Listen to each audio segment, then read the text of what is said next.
സാമൂഹ്യ പ്രവർത്തനം കലയിലൂടെ മാത്രമാണ് നമ്മുടെ കൊണ്ടുള്ള പരിപാടി നിർത്തി. എന്തുകൊണ്ടാണ് നിർത്തി? ഞാൻ അറിയാതെ ചെന്നുപെട്ട ഏരിയാസ് ആണ്. ഞാൻ ഭയങ്കര ഒരു സോഷ്യൽ സാമൂഹ്യ പ്രവർത്തകയോ അല്ലെങ്കിൽ എനിക്ക് ഇഷ്ടമുള്ള കാര്യങ്ങൾ ഞാൻ പറഞ്ഞതുകൊണ്ട് എനിക്ക് ചാർത്തി കിട്ടിയ ഒരു പട്ടമാണത്. ബിഗ് ബോസ് എന്ന് പറഞ്ഞ സീസൺ 1 എന്ത് ദേഷ്യപ്പെട്ടില്ല ആ പെൺകുട്ടി സാവിച്ചാറിനായിട്ട് അടി ഉണ്ടാക്കുന്നു, അങ്ങനെയുള്ള ഒരു മുഖമാണ് ആൾക്കാരിലേക്ക് എത്തിയേക്കുന്നത്. അപ്പൊ തണ്ടേടി ആയിട്ടുള്ള ഒരു ഹിമാശങ്കരിയാണ്. തണ്ടേടിയാണോന്ന് വെച്ചാൽ ഐ ഹാവ് മൈ സ്ട്രെങ്ത്. എന്റെ പേഴ്സണാലിറ്റീനെ ഒരു പരിധി വിട്ടിട്ട് താഴ്ത്തി കേട്ടാൻ എന്റെ ഭാഗത്ത് തെറ്റില്ലെങ്കിൽ ഞാൻ സമ്മതിക്കില്ല. ഒരു പരിധി വിട്ട് എന്റെ അടുത്ത് ശരിയുണ്ടെങ്കിൽ ഞാൻ I will fight for that. അങ്ങനത്തെ ഒരു വ്യക്തിയാണ്. അതൊരു മിസ്റ്റേക്ക് അല്ല. അത് പ്ലേസ് ചെയ്യപ്പെടുന്ന ബിഗ് ബോസ് പോലെയുള്ള സ്ഥലത്താവുന്ന സമയത്ത് ദാറ്റ് ഇസ് അത് ആളുകളിലേക്ക് എത്തണം. നിങ്ങളുടെ മനസ്സിൽ ഇപ്പോഴും 6 വർഷം മുമ്പത്തെ ബിഗ് ബോസ് ഇപ്പോഴും നിൽക്കുന്നുണ്ട്. അതാണ് എന്റെ മനസ്സിലത് കഴിഞ്ഞു. അപ്പൊ അതിൽ ഞങ്ങളുടെ സാബുചേട്ടൻ ഫൈറ്റ് എല്ലാ സീസണിലും പൊന്തി വരും. അപ്പൊ അത് നല്ലതല്ലേ, ആൾക്കാരെ ഓർക്കുന്നുണ്ട്. ഓഫ് റോഡ് സിനിമയുടെ ഇതിലേക്ക് വരുമ്പോൾ ചെയ്തേക്കുന്ന ക്യാരക്ടറിന്റെ ഒരു സ്വഭാവം എന്താണ്? ശരി, ഒരു റൂഡ് ആയിട്ടുള്ള ഒരു അമ്മയാണ്. 22 വയസ്സാണ്. ഞാൻ ഒരിക്കലും ആ ക്യാരക്ടർ എടുക്കില്ലായിരുന്നു. പക്ഷെ ആ ക്യാരക്ടറിന്റെ ഷെയ്ഡ്സ് ആക്ടർ എന്നോട് നരേറ്റ് ചെയ്ത ആള് പറഞ്ഞപ്പോ എനിക്ക് ഇഷ്ടപ്പെട്ടു. ഫൈറ്റ് ഉണ്ടോ? ഒരു ഫൈറ്റ് സീക്വൻസ് എനിക്കില്ലായിരുന്നു. ഞാൻ ചോദിച്ചു വാങ്ങിച്ചതാണ്. അപ്പൊ എന്റെ പ്രോബ്ലത്തിൽ നിന്നാണ് ഈ ഫൈറ്റ് മൊത്തം ഉണ്ടായത്. അപ്പൊ എനിക്ക് വേണമെങ്കിൽ ഒരെണ്ണം കൊടുക്കാം. നമസ്കാരം, welcome to Django space. It's me Sreenath K Janardhanan. അപ്പോൾ നമ്മൾ 2025 ആദ്യ ദിവസങ്ങളിൽ അല്ലെങ്കിൽ ആദ്യ നാളുകളിൽ നമ്മൾ കുറച്ച് സിനിമകൾ ഇങ്ങനെ വെയിറ്റ് ചെയ്ത് നിൽക്കുന്നുണ്ട്. അതിലൊരു സിനിമയാണ് ഓഫ് റോഡ്. അപ്പോൾ ഇപ്പോൾ ആ സിനിമയെ കുറിച്ച് കുറച്ച് കാര്യങ്ങൾ പങ്കുവെക്കാൻ വേണ്ടി നമ്മളോടൊപ്പം ചേരുന്നത് ബിഗ് ബോസ് സീസൺ 1 നമ്മൾക്ക് ഇഷ്ടപ്പെട്ട ആ ഒരു പ്രോഗ്രാമിന്റെ തുടക്കം ഇട്ടേക്കുന്ന ഒരാളാണ് ഹിമാശങ്കരി. അപ്പോൾ ഒരുപാട് വിശേഷങ്ങളുണ്ട്. ഒരുപാട് നാടകങ്ങളിൽ അഭിനയിച്ചിട്ടുണ്ട്. ഒരുപാട് കാര്യങ്ങൾ പറയാണ്ട്. സാമൂഹ്യ പ്രവർത്തകയാണ്. അപ്പോൾ എന്തായാലും വെൽക്കം ടു അവർ ഷോ. നമസ്കാരം. എന്തായാലും നമുക്ക് ഈ സിനിമയുടെ ഭാഗമായിട്ടാണ് ഞാൻ സാമൂഹ്യ പ്രവർത്തനം കലയിലൂടെ മാത്രമാണ് നമ്മുടെ കൊണ്ടുള്ള പരിപാടി നിർത്തി. എന്തുകൊണ്ടാണ് നിർത്തി? ബേസിക്കലി ഞാൻ അറിയാതെ ചെന്നുപെട്ട ഏരിയാസ് ആണ്. ഞാൻ ഭയങ്കര ഒരു സോഷ്യൽ സാമൂഹ്യ പ്രവർത്തകയോ അല്ലെങ്കിൽ എനിക്ക് ഇഷ്ടമുള്ള കാര്യങ്ങൾ ഞാൻ പറഞ്ഞതുകൊണ്ട്, എനിക്ക് ശരിയെന്ന് തോന്നിയ കാര്യങ്ങൾ പറഞ്ഞതുകൊണ്ട് എനിക്ക് ചാർത്തി കിട്ടിയ ഒരു പട്ടമാണത്. അപ്പൊ അത് പക്ഷെ എനിക്ക് പറയാനുള്ള കാര്യങ്ങളിൽ കുറെ സ്പേസും ആൾക്കാരെ പരിചയപ്പെടാനും കുറെ കാര്യങ്ങൾ മനസ്സിലാക്കാനൊക്കെ പറ്റിയിട്ടുണ്ട്. ബട്ട് ബേസിക്കലി അത്ര എഫേർട്ട് ഇടുന്ന ആൾക്കാരിൽ ഞാൻ വാഗൊണ്ടും ഞാനൊരു ആർട്ടിസ്റ്റ് ആയതുകൊണ്ടും എൻ്റെ അഭിപ്രായങ്ങൾക്ക് വാല്യൂ ഉണ്ടായതുകൊണ്ട് ഞാൻ സാമൂഹ്യ പ്രവർത്തകയായത്. അതിൽ ഞാൻ ഇടപെട്ട കാര്യങ്ങൾ സമൂഹത്തിന് ഗുണം ചെയ്തിട്ടുള്ളതാണ്. പക്ഷെ ഞാൻ അതിനുവേണ്ടി ഇറങ്ങി പുറപ്പെട്ട് സാമൂഹ്യ പ്രവർത്തകയായതല്ല. ആകസ്മികമായി അവിടെ ചെന്ന് പെട്ട് അതിൽ ഞാൻ ഒപ്പീനിയൻ ഉണ്ടാക്കുമ്പോൾ അത് മീഡിയാസ് ഏറ്റെടുത്ത് അങ്ങനെയായി പോയതാണ്.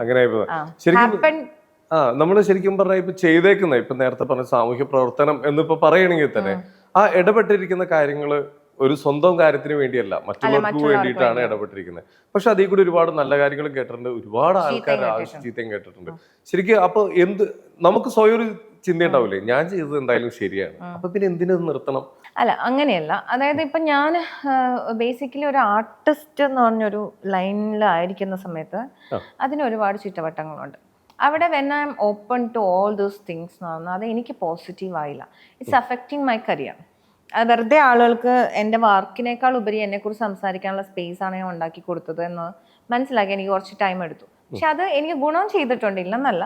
ബട്ട് കുറേ കാര്യങ്ങൾ ഒരു പൊതുസമൂഹത്തിലെ ആൾക്കാർ ഇപ്പം നമ്മൾ എല്ലാവരും പറയും ഓക്കെ പെൺകുട്ടി ഭയങ്കരമായിട്ട് ഇങ്ങനെ പ്രതികരിക്കണം എന്നൊക്കെ പറഞ്ഞ് പ്രോത്സാഹിപ്പിക്കും. പ്രതികരിച്ചു കഴിഞ്ഞാൽ ഇവര് സംസാരിക്കുന്നത് വേറെ രീതിയിലായിരിക്കും, വേറൊരു പട്ടം ചാർത്ത്. അപ്പൊ ഐ ഡോണ്ട് വാണ്ട് ടു, അതിനുള്ള ടൈം ഞാൻ കൊടുത്തു. I don't want to be in that anymore because I am basically an artist മാത്രമാണ്. അപ്പൊ അല്ലാതെ ഞാൻ ഈ പറയുന്ന സംസാരിക്കുന്നൊക്കെ ചിലപ്പോൾ ഒരു ആർട്ടിസ്റ്റിക് എക്സ്പ്രഷൻ ഉണ്ടായിരുന്നെങ്കിൽ ഞാൻ ഇവിടെ സംസാരിക്കത്തില്ലായിരുന്നു. അപ്പൊ ആ സമയത്ത് ഇല്ലാത്തതുകൊണ്ട് ഞാൻ സോഷ്യൽ മീഡിയയിൽ എനിക്ക് സംസാരിക്കേണ്ടി വന്നു. അത് വൈറലാവുന്നു, ആൾക്കാരെന്നെ വിളിക്കുന്നു, ഞാൻ റെസ്പോണ്ട് ചെയ്യുന്നു. ആ സമയത്ത് എനിക്ക് ആ സോഷ്യൽ മീഡിയ തുടങ്ങി ഒന്ന് സെറ്റ് ആവുന്ന സമയമാണ്. നമുക്ക് അതിനെക്കുറിച്ചൊരു റെസ്പോൺസ് വരാനുള്ളൊരു റിയാക്ഷൻ വരാനുള്ള ടൈം ഞാൻ കൊടുക്കുന്നതിന് മുമ്പേ ഞാൻ വൈറലായി.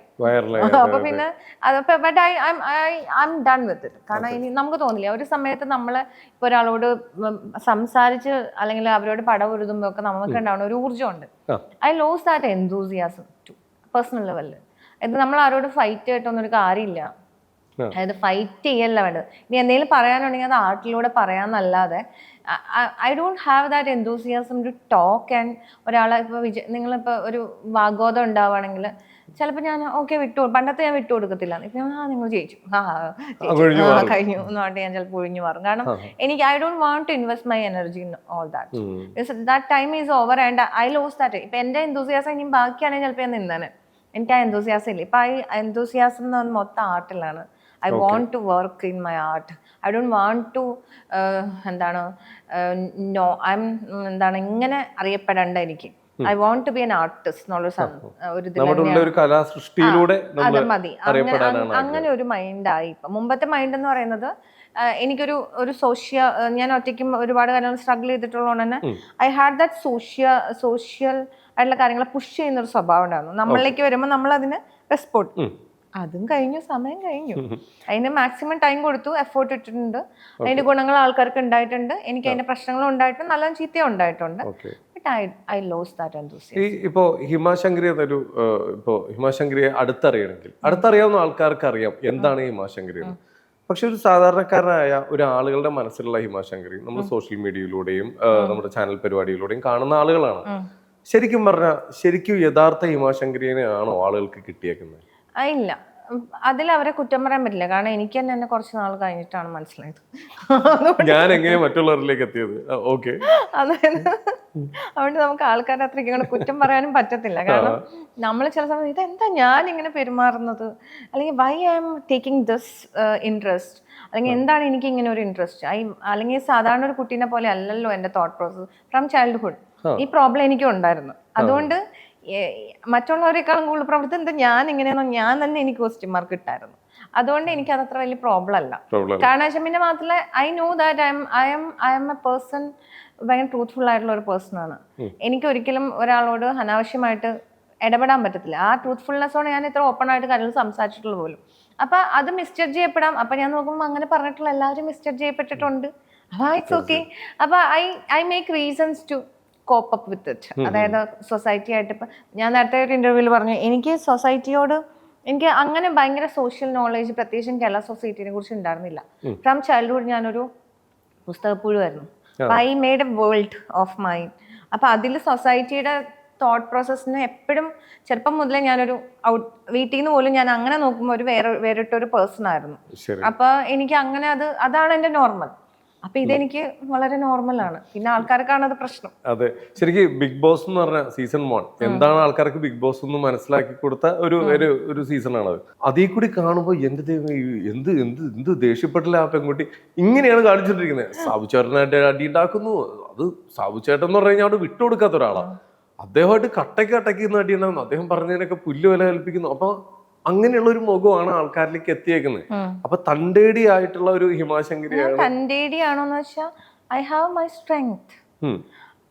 എന്റെ പേഴ്സണാലിറ്റീനെ ഒരു പരിധി വിട്ടിട്ട് താഴ്ത്തി കേട്ടാൻ എന്റെ ഭാഗത്ത് തെറ്റില്ലെങ്കിൽ ഞാൻ സമ്മതിക്കില്ല.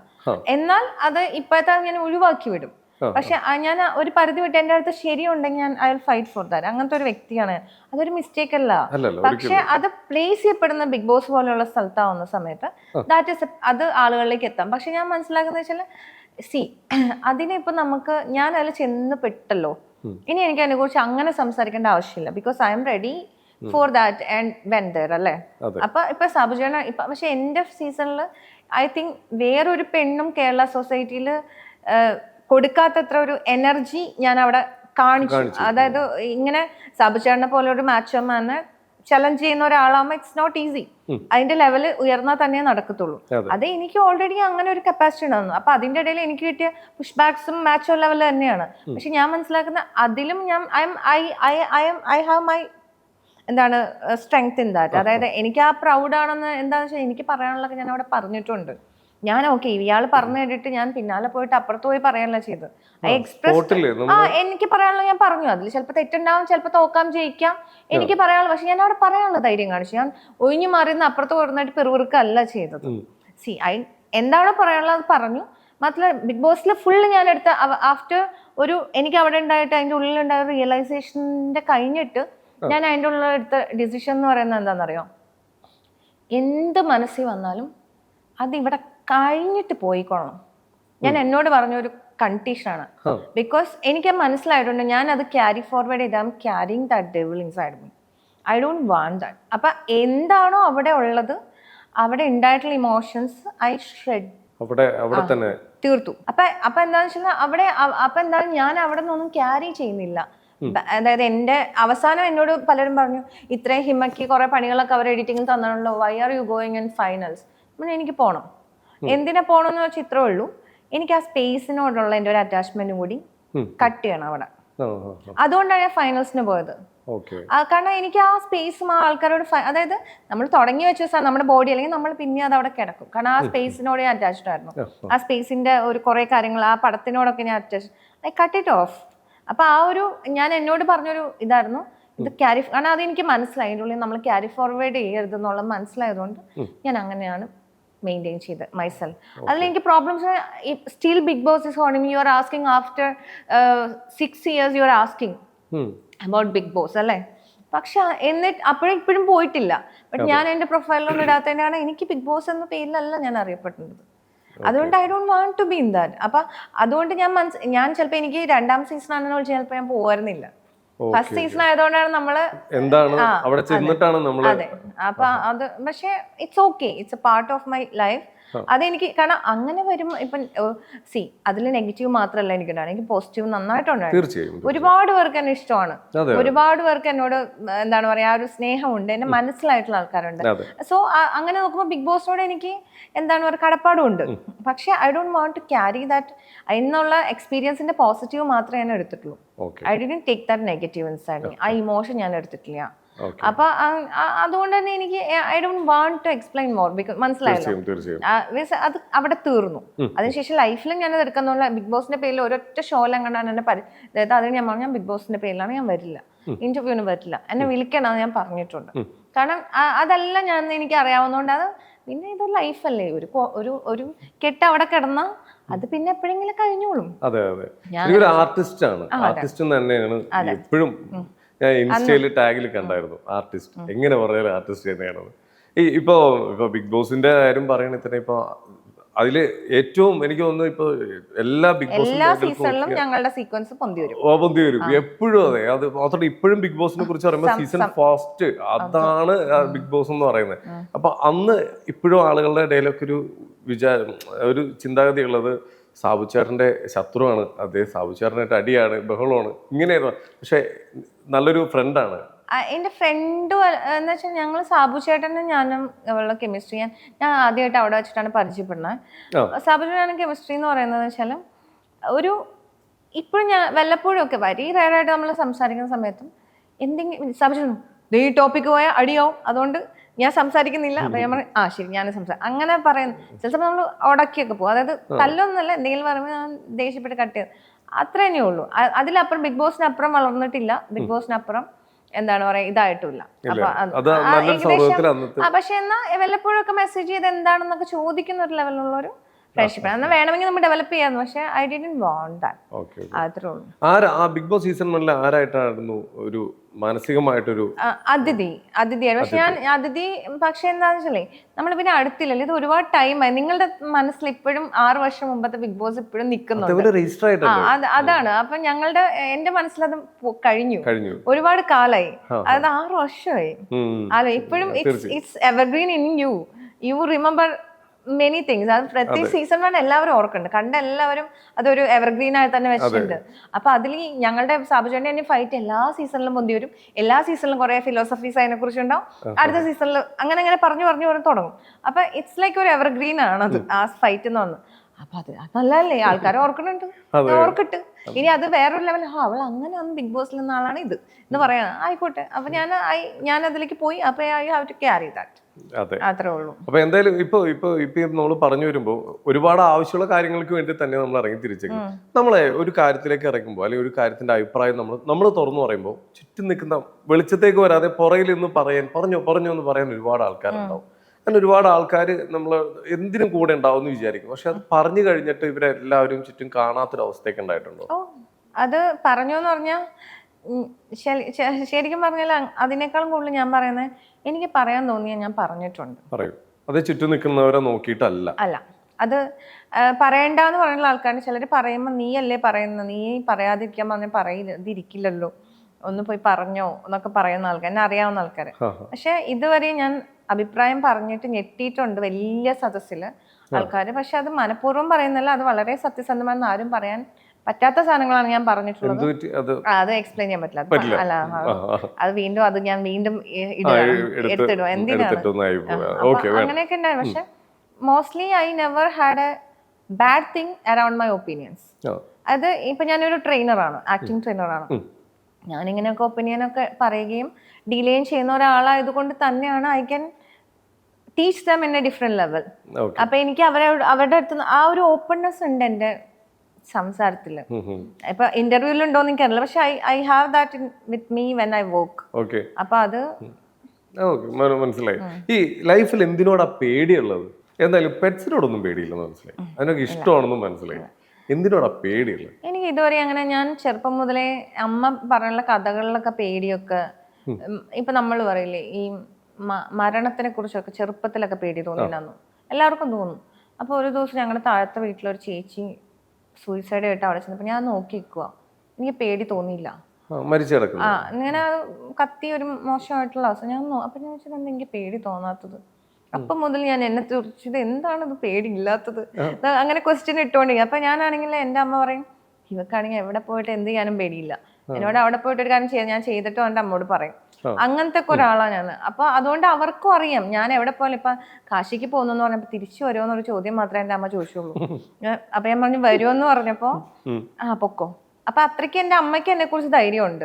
അപ്പൊ പൊതുവെ എനിക്ക് പേടി എന്തിനാണ്, ചിലപ്പോ എനിക്ക് തോന്നുന്നു ഇപ്പോഴത്തെ ഒരു സാഹചര്യത്തിൽ ഞാൻ മേ ബി ഒരു സൈഡിൽ എനിക്ക് എൻ്റെ കരിയറിനെ കുറിച്ചും ഫാമിലിയെ കുറിച്ചൊക്കെ ഫിയർ എന്ന് പറഞ്ഞാൽ വേറൊരു തരം കൈൻഡ് ഓഫ് ഫിയർ ഉണ്ട്. എൻ്റെ പേഴ്സണൽ ഫിയർ അല്ലെങ്കിൽ സോഷ്യൽ ഫിയർ ഉണ്ടെന്നല്ലാതെ എനിക്കങ്ങനെ പൊതുവെ എനിക്ക് അങ്ങനെ ഫിയർ എന്ന് പറഞ്ഞ എലമെന്റ് രാത്രിയിലും പകലിനും ഒന്നും അങ്ങനെ തോന്നിയിട്ടില്ല. അത് എന്താണെന്നറിയില്ല.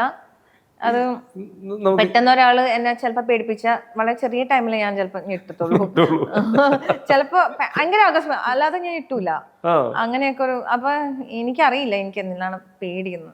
ഏതെങ്കിലും തരത്തില് മനുഷ്യരോട് പേടിയുണ്ടോ? ഏതെങ്കിലും സ്വഭാവക്കാരുണ്ട്? ഉണ്ട്. പേടി, അത് പേടിയെന്നല്ല, നമ്മള് അവരെ കാണുമ്പോൾ നമുക്ക് അവരുടെ കാണുന്നത്. ഇപ്പൊ എന്നോട് അമ്മ ചോദിച്ചിട്ടുണ്ട്, കുറെ പേര് ചോദിച്ചിട്ടുണ്ട്, നീ ഒറ്റയ്ക്കൊക്കെ ട്രാവൽ ചെയ്യുമ്പോൾ നിനക്ക് പേടിയില്ലേ, ആളുകൾ ഏതെങ്കിലും തരത്തിൽ തന്നെ ഉപദ്രവിക്കുമോ എന്നുള്ളൊരു പേടി. അപ്പൊ ഞാൻ മനസ്സിലായി, I know this universe law, like നമ്മൾ ഇങ്ങനെ ഒരു തോട്ടേ ചിന്തിക്കരുത്. അത് നമ്മുടെ ഉള്ളിൽ ഇങ്ങനെ ഒരു കാര്യം എനിക്ക് വരുമോ എന്നുള്ളൊരു ആ ഒരു ആന്തല് പോലും എടുക്കരുതെന്ന് വിചാരിക്കുന്നവരാണ്. അത് വന്നാൽ ആ വൈബ് അവിടെ പ്രസന്റ് ആണ്, അത് അട്രാക്ട് ചെയ്യും അനാവശ്യമായ ആളുകളെ എന്ന് മനസ്സിലാക്കിയിട്ടുള്ള ഒരാളാണ്. അതുകൊണ്ടാണ് വെച്ചാൽ പൊതുവേ ഞാൻ ഇങ്ങനെ പേടിയുള്ള വൈബ്സ് അങ്ങനത്തെ എന്തെങ്കിലും വരുമ്പോൾ ഞാൻ കട്ട് ഓഫ് ചെയ്യും. മൈൻഡിൽ തോട്ട് വരുമ്പോൾ തന്നെ തോട്ട് ലെവൽ ഞാൻ കട്ട് ഓഫ് ചെയ്യും. അപ്പൊ എന്താണെന്ന് വെച്ചാൽ നമുക്ക് പിന്നെ ആ സാധനത്തിലേക്ക് നമ്മൾ പോകത്തില്ല. മാത്രം നമ്മുടെ വൈബ്രേഷൻസ് അങ്ങോട്ട് പോകത്തില്ല. ഇതാണ് എനിക്ക് മനസ്സിലായുള്ളത്. അപ്പൊ ഞാൻ സോളോ ട്രാവൽ ചെയ്യുമ്പോൾ എനിക്ക് ഒരു ദൂരത്തുനിന്നൊക്കെ കാണുമ്പോൾ അറിയാം ഇവര് പണിയാണ്, നമ്മൾ ഒരുപാട് അവർക്ക് സ്പേസ് കൊടുത്താൽ ചിലപ്പോൾ പണി വാങ്ങിച്ചു പോകുന്നു മനസ്സിലാവും. അപ്പൊ ചിലപ്പോ നമ്മൾ ഇരുന്നിട്ട് നമ്മൾ ചിരിച്ചിട്ട് ടൈം ആവുമ്പോ എന്നിട്ട് പോകും. കാരണം നമുക്ക് ആ എക്സ്പീരിയൻസ് ഇഷ്ടമാണ്. കാരണം അവരെങ്ങനെയാണെന്ന് അറിയാനും ഒരു ക്യാരക്ടർ പഠിക്കാനുള്ള ഒരു അവസരം. പക്ഷെ അവർക്ക് ഒരു ആക്ഷൻ ഇടുന്നതിന് മുമ്പേ നമ്മള് സ്പേസ് കൊടുക്കില്ല. അങ്ങനെ പോയിട്ടുണ്ട്. ഇതിപ്പോ നമുക്ക് ഒരുപാട് അനുഭവങ്ങളിൽ നിന്നല്ലേ നമ്മൾ ഇതൊക്കെ പഠിക്കുന്നത്. ജീവിതത്തിൽ നമ്മൾ ഒരുപാട് അനുഭവങ്ങളാണ് നമുക്ക് ഓരോ പാഠങ്ങൾ ആണ്. പക്ഷെ ചെറുപ്പം മുതലേ ഈ ഒരു ട്രെയ്റ്റ് ഉണ്ടായിരുന്നു എനിക്ക്. ഇപ്പൊ ഞാൻ പറയട്ടെ, ഞാനിപ്പോ എനിക്ക് ഒന്നും ഇപ്പൊ ഇവിടെ മെറ്റീരിയൽ ലൈഫിൽ ഞാൻ ഒന്നും നേടിയില്ല, സീറോ ആയെങ്കിൽ ചിലപ്പോൾ ഞാൻ സന്യസിക്കാൻ പോകും. അതായത് എനിക്ക് അങ്ങനെയൊക്കെ തോന്നുന്നു. അതായത് ഇവിടെ ഇപ്പൊ ഒന്നും ആയില്ല, നിങ്ങൾക്കൊന്നും ഇല്ലെങ്കിൽ ഞാൻ നോക്കി ഇറ്റ്സ് നോട്ട് മൈ തിങ്, ഞാൻ ചിലപ്പോൾ അവിടെ പോയിരിക്കും. എനിക്ക് അതിലൊന്നും അങ്ങനത്തെ ഒരു ടൈപ്പാണ്. അതായത് എനിക്ക് അങ്ങനെയൊക്കെ ഒരു സ്വഭാവം. അമ്മ വരച്ച് ഞാൻ സന്യാസിയായി പോകുന്നു അമ്മ പറഞ്ഞിട്ടുണ്ട്. ഇനി നീ വല്ല സ്വാമിനിയൊക്കെ ആയിട്ട് അവിടെ എങ്ങനെ ഇരിക്കോ? ഞാൻ ഇല്ല അമ്മ, പേടിക്കണം, ഇങ്ങോട്ട് തിരിച്ചു വരും. അപ്പൊ എനിക്ക് ഞാൻ പറയാം, എല്ലാവരും അവസാനം ചെയ്യുന്ന കാര്യങ്ങളൊക്കെ ഞാൻ ആദ്യം ചെയ്തു കൂട്ടി. എന്തിനാണെന്ന് എനിക്ക് അറിഞ്ഞുകൂടാ. അത് പറഞ്ഞു, എന്റെ ലൈഫ് തന്നെ എനിക്ക് മനസ്സിലാവാത്ത രീതിക്കാണ് പോയിക്കൊണ്ടിരുന്നത്. ഞാൻ എന്റെ പിടിച്ചിങ്ങോട്ട് കൊണ്ടുവന്നപ്പോ ഇവിടെ എത്തിയതാണ്. എപ്പോഴാ മനസ്സിലായത് എന്റെ ട്രാക്കിൽ ഞാൻ വിചാരിച്ച വഴിയിലൂടെയാണ് ഇപ്പൊ ഞാൻ പോകുന്നതെന്ന് മനസ്സിലായത് എപ്പോഴാ? അതായത് അത് ഒരുപാട് അങ്ങനെ പറയുമ്പോൾ പെട്ടെന്ന് ഉത്തരം പറയാൻ പറ്റിയ ഒരു ക്വസ്റ്റ്യൻ അല്ല ഫോം മീ. അത് വേറെ ആൾക്ക് പറ്റുമായിരിക്കും. അതായത് എനിക്ക് അതിനു മുമ്പ് ഇത് പറയണമെങ്കിൽ ഇങ്ങനെ പറയണം, ഇതിനു മുമ്പ് ഇതല്ല എൻ്റെ റൂട്ട്, പക്ഷെ ഞാൻ റൂട്ട് വേറെ മാറിയിട്ടാണ് പോകുന്നത് തോന്നിയത് എപ്പോഴാണെന്ന് പറയണം. അത് എനിക്ക് സത്യം പറഞ്ഞാൽ അങ്ങനെ നോക്കുന്ന സമയത്ത് എനിക്ക് മനസ്സിലായി. കാരണം ഞാൻ എൻ്റെ മൈൻഡ് പറഞ്ഞ എൻ്റെ ഇൻട്രസ്റ്റ് വഴികളിലാണ് ഞാൻ ഏറ്റവും കൂടുതൽ സഞ്ചാരങ്ങൾ ഉണ്ടായിട്ടുള്ളത്. അപ്പം എനിക്ക് പോലും അറിയാത്ത ഒരു ഏരിയയിലേക്ക് നമ്മളിങ്ങനെ കൺവേർട്ട് ചെയ്ത് ജമ്പ് ചെയ്ത് ട്രാവല്, എനിക്കറിയേണ്ട ഒരു കാര്യമാണെങ്കിൽ അവിടെ പോയി അതിനെക്കുറിച്ച് അന്വേഷിക്കുക, പഠിക്കുക, പുസ്തകങ്ങൾ അതിനെക്കുറിച്ച് വായിക്കുക, ഇതിന്റെ സൊല്യൂഷനിൽ ഹാപ്പിനെസ് ഉണ്ടാക്കുക. ഞാൻ പറയുന്നത് മനസ്സിലാവുന്നു. അതായത് ഇപ്പൊ ഒരു കാര്യത്തെ കുറിച്ച് അന്വേഷിച്ച് പഠിച്ചാൽ അതിന്റെ സൊല്യൂഷൻ കിട്ടുന്ന സംഭവം ഇതായിരുന്നല്ലേ നമ്മൾ അന്വേഷിച്ചത്. അപ്പൊ അങ്ങനെയൊക്കെ ചിന്തിക്കുന്ന ഒരാളാണ് ഞാൻ. അപ്പൊ എനിക്ക് ഐ ഹാഡ് മെനി തിങ്സ്. അപ്പൊ ബട്ട് അതില് എന്റെ ആക്ടിങ് ഉണ്ടായിരുന്നു വെച്ചാൽ ഇല്ലായിരുന്നു. അപ്പൊ ഒരു സമയത്ത് എനിക്ക് തോന്നി, no, I am not giving enough space to ആക്ടിങ്ങിന് ഞാൻ കൊടുക്കുന്നില്ല. എന്തുകൊണ്ടാണ് ഞാൻ ആൾക്കാർക്ക് വർക്കിന് വേണ്ടി ഞാൻ നടക്കാത്തത്, why am I wasting my time എന്നൊക്കെ എനിക്ക് തോന്നി ഒരു സമയത്ത്. അപ്പൊ ഞാൻ ഈ ആളുകളിലേക്ക് ഒരുപാട് വാഗൊണ്ട് സംസാരിക്കുന്നു. ആൾക്കാർ മുമ്പ് എന്നോട് പറഞ്ഞിട്ടുണ്ടെങ്കിൽ ഞാൻ കേട്ടിട്ടില്ല. പക്ഷെ ഒരു സമയം കഴിഞ്ഞപ്പോ എനിക്ക് അത് ഓരോരുത്തരുടെ ലൈഫല്ലേ, അവരെ ഇടപെടേണ്ട രീതിക്ക് അവരുടെ ലൈഫ് ഇങ്ങനെ മാർക്ക് ചെയ്യണമെന്നുണ്ടോ, അത് അങ്ങനെ പോകുന്നു. അപ്പൊ എനിക്ക് തോന്നി, ഓക്കെ, ഇനി ഈ പരിപാടി ചെയ്യരുത്. അതായത് I don't want to express anything through my mouth. അത് അല്ലാതെ എനിക്ക് വേണ്ടത് എൻ്റെ വർക്കിലൂടെ എക്സ്പ്രസ് ചെയ്യാന്നുള്ള. പക്ഷെ അപ്പൊ കൊറോണ വന്നു. പിന്നെ കൊറോണ ടൈമിൽ ഞാൻ പിന്നെ എൻ്റെ പൊടി തട്ടിയെടുത്ത് എഴുത്ത് തുടങ്ങി, സ്ക്രിപ്റ്റ് ഒക്കെ എഴുതി വെച്ചു. അങ്ങനെ ഒരു സ്ക്രിപ്റ്റ് എൻ്റെ മുന്നിൽ വന്നു. അപ്പൊ I was like I want to direct. അപ്പോൾ ഞാൻ ഡയറക്ഷനാണ് എൻ്റെ ഞാൻ പഠിച്ചതൊക്കെ അതാണ്.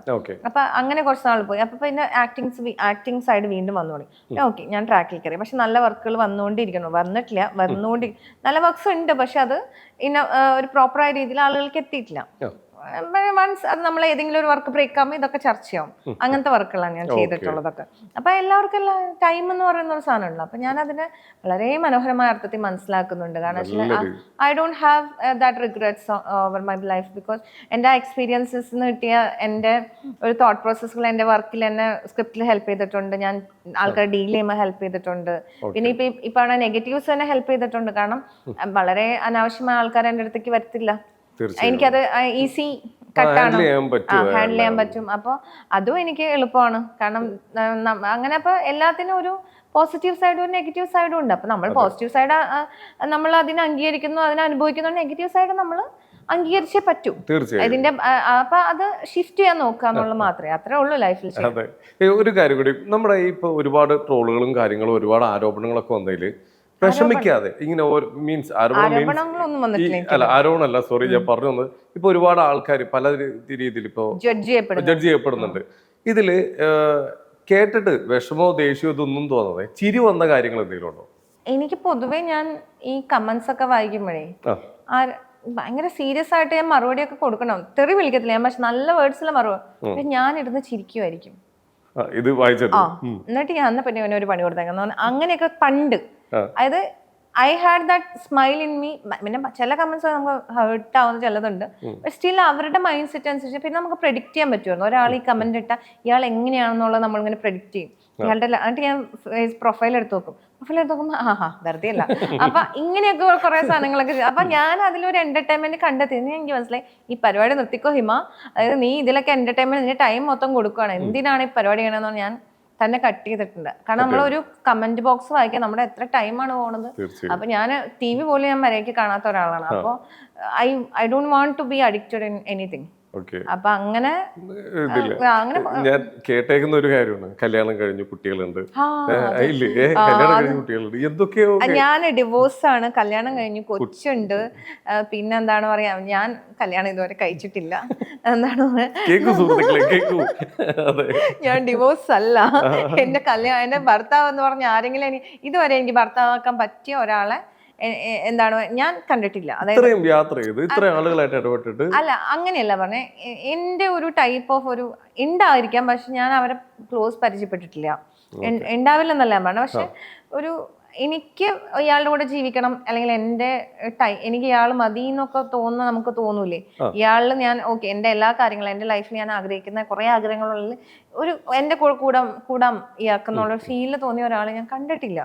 അപ്പൊ വീട്ടുകാർ കല്യാണം ഞാൻ പറഞ്ഞു, ഞാൻ അവരോട് പറയാം, അമ്മ എന്തിനമ്മ എന്താണ് പറയാ വെറുതെ. അപ്പൊ എൻ്റെ ചേട്ടൻ്റെ അടുത്ത്, ചേട്ടൻ്റെ ഫ്രണ്ട്, എന്നെ അറിയാത്ത ആളാ, ഞാൻ സാരിയൊക്കെ കൊടുത്ത് ചേട്ടൻ്റെ കല്യാണത്തിന് പോയപ്പോ എന്താണ് പറയാ, പണ്ട് കുറച്ച് നാൾ മുമ്പ് അത് കല്യാണത്തിനൊക്കെ പോയപ്പോ ഫ്രണ്ട്സ് കണ്ടിട്ട് നല്ല കൊച്ച് കല്യാണം ആലോചിക്കട്ടെന്ന് ചോദിച്ചു.